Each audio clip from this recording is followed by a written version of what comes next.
Okay, so are you ready to dive into this trade war thing? Yeah, let's get into it. All right, so we're talking U.S. China trade war, specifically these tariffs and retaliatory tariffs that are flying back and forth, and what it all means for stocks and for our money, basically. Exactly. We've got a ton of opinions and articles here Yeah, yeah. from Bloomberg, CNBC, and even some interesting Korean sources. Wow.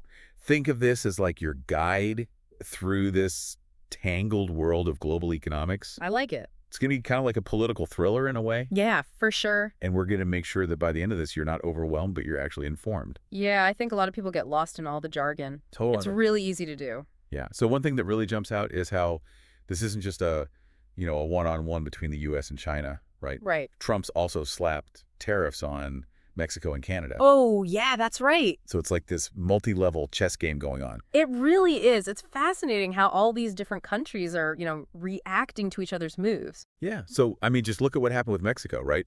Yeah. Trump hits them with this 25% tariff boom. Wow. Suddenly, the Mexican president's like, okay, I'll send 10,000 troops to the U.S. border to help with this fentanyl problem. Yeah, that was a huge concession. That's a big bargaining chip, right? Oh, absolutely.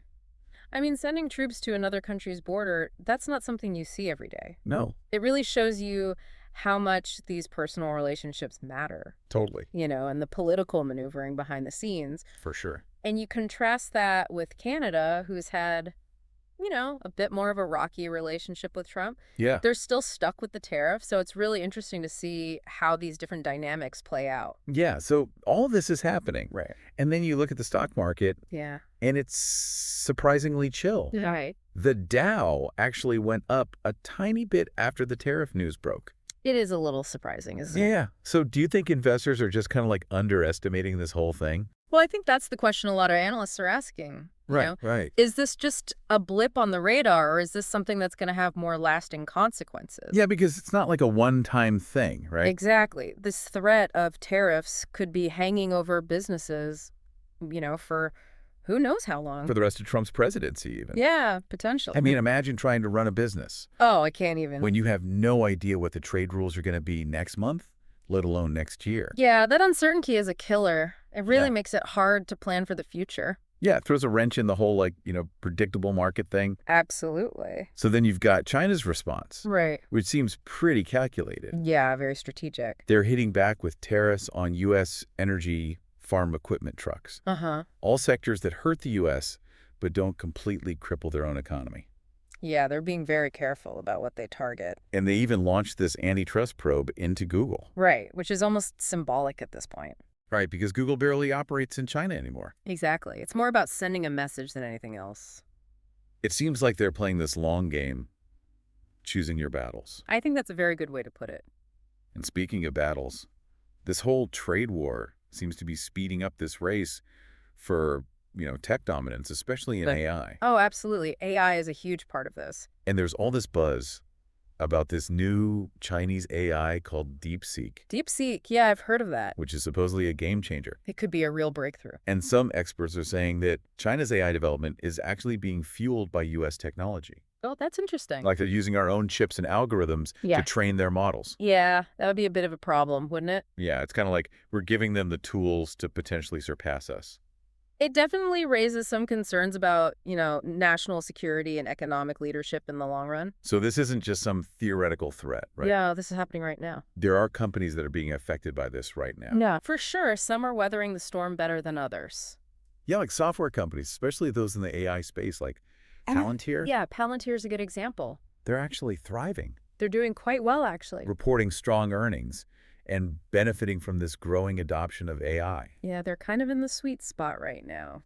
And it's not just about manufacturing anymore, right? No, it's not about widgets. It's about who controls the data, the algorithms, the intellectual property. Exactly. It's a whole new ball game. That's a pretty big power shift. It is a fundamental shift in how we think about the global economy. But amidst all this talk about tariffs and AI, there's this other bombshell that's rocking the financial world. Oh, yeah. What's that? President Trump's plan to create a Bitcoin reserve. Oh, wow. That's a big one. Yeah, it's a pretty bold move. It's definitely a gamble. Some analysts think it could actually strengthen the U.S. dollar. Yeah, through stable coins. Right, especially those pegged to the dollar. Exactly. It's an interesting idea.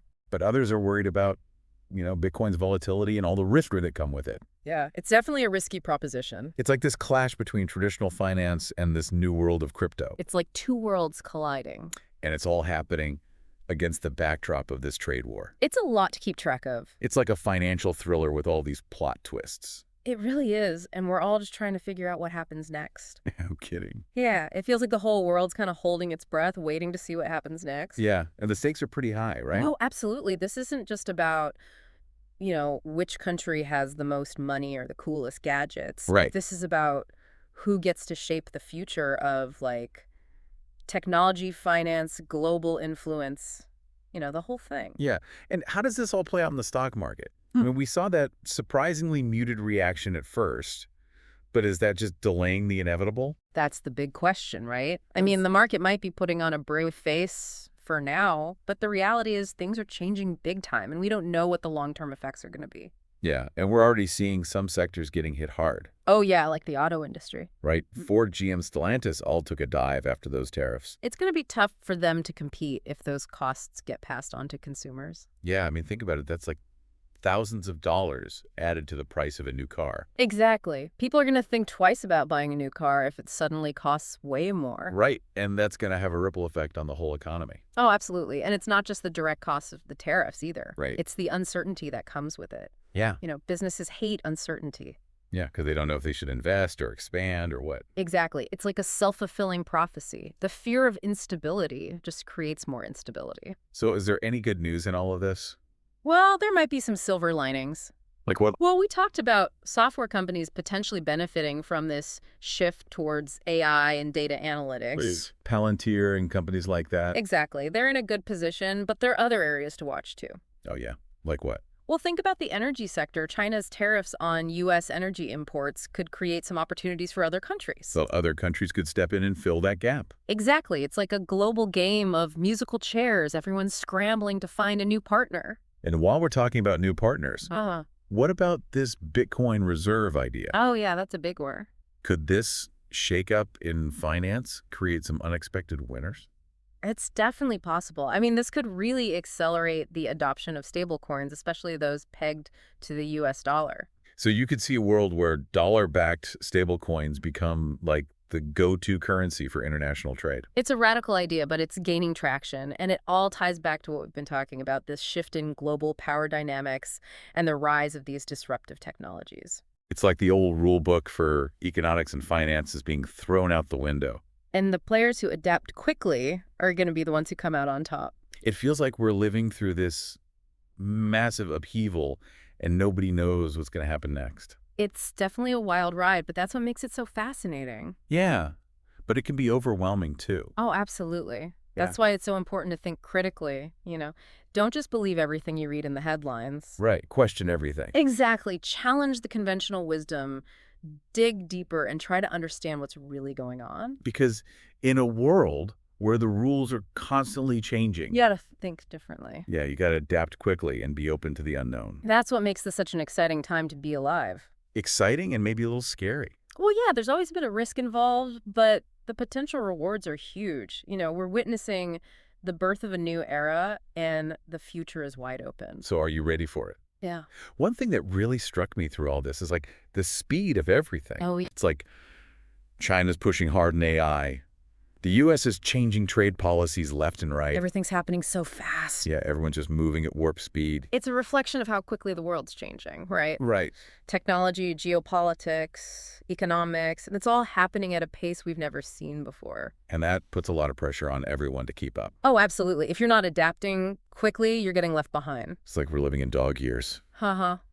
Yeah. Yeah, 1 year feels like 7. So how can anyone even keep up? It's a challenge for sure, but it's also an opportunity. Okay, how so? Well, the people who can embrace this rapid change, who are willing to learn and adapt their strategies, on the fly, Yeah. they're the ones who are going to thrive in this new environment. So it's not enough to just react to what's happening. You got to be proactive, Yeah.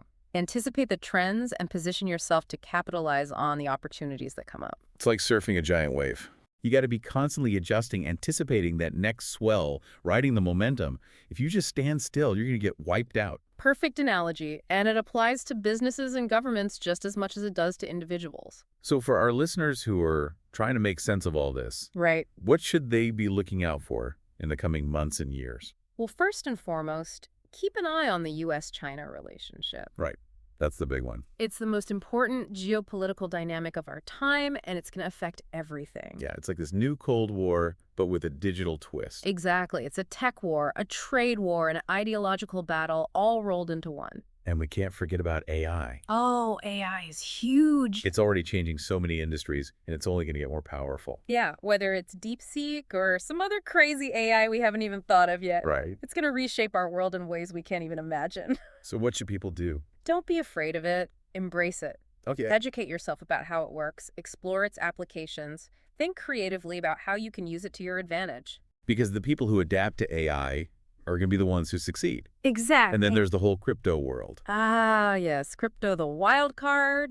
Whether you believe in it or not, it's changing things. Oh, it's definitely shaking things up. Stable coins, central bank digital currencies, the future of money is being decided right now. And nobody knows what's going to happen. So what's your advice? Stay informed. Do your research. Approach it with a healthy mix of curiosity and caution.